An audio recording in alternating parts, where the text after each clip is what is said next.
My name's Craig DeRoche, and this is my story of going from death to life, from slavery to freedom. It starts with some beliefs that I had that I could power my way through life, and that's what I did. And I worked very hard at school, and I worked hard in my business, and I had success in those. I got involved in politics and was elected here in Novi to the city council twice. Actually was the chairman who wrote the vision statement in 1996 of what Novi would look like in the year 2020. Was elected to serve as the legislator from Novi in the state House of Representatives here in Michigan, and my colleagues 2 years later, at the age of 34, elected me Speaker of the House. And I was the youngest Republican leader in the country at the time.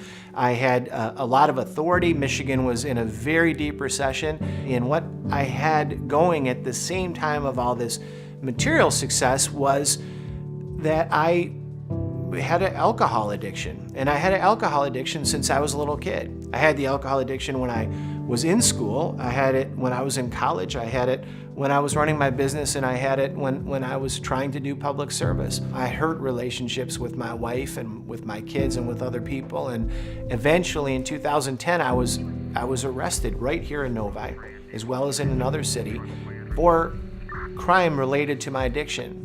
And I lost everything. I was completely broken. I didn't have a way to earn an income. I didn't have a marriage that was stable at any level. And my wife had to move out of the house because helicopters were flying overhead and news trucks were in front of the house. And I was in over 500 newspapers with my arrest.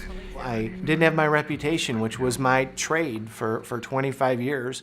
And I couldn't imagine a more desperate or low situation to be in. And I turned from that path, and I cried out in my heart and in a prayer to Christ and said, will you help me?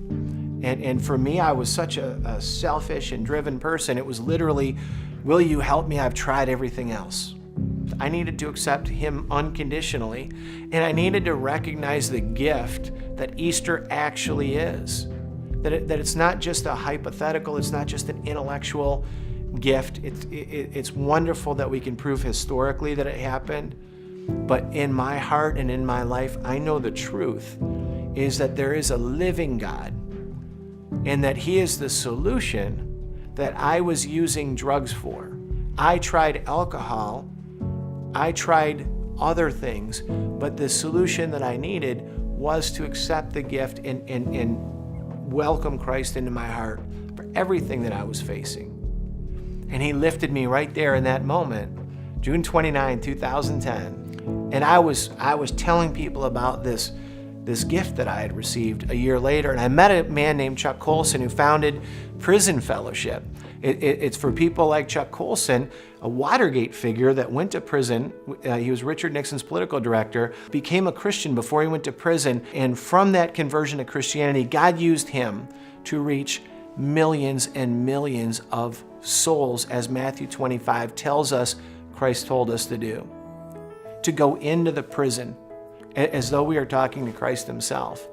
And Chuck Colson actually trusted me and said that he thought that God had a bigger plan for me, and that God could use that experience that I had, living my life in addiction on a pathway to death, to being saved in Christ and being set free, that I could use that experience in America today to help others. And I went to work for Prison Fellowship back in 2011. Imagine that, a person that was nuclear, as far as politics or even getting a job would be. God had a bigger plan for me than I could have possibly imagined. He had a promotion for me in mind. He said, what you did in the state of Michigan as Speaker of the House is small compared to what you're going to do next at Prison Fellowship, where we have changed the public policy since 2011 in a way that has changed the lives of millions of Americans. And Prison Fellowship is in 85% of the prisons, bringing the word of how you move from a pathway of death and destruction and crime and incarceration to a life of freedom on the outside. And my life has changed in a way of where I was driven by a selfish desire and pride and fear and anger and things that used to interfere with my life, to a life now where I can actually look forward to serving other people.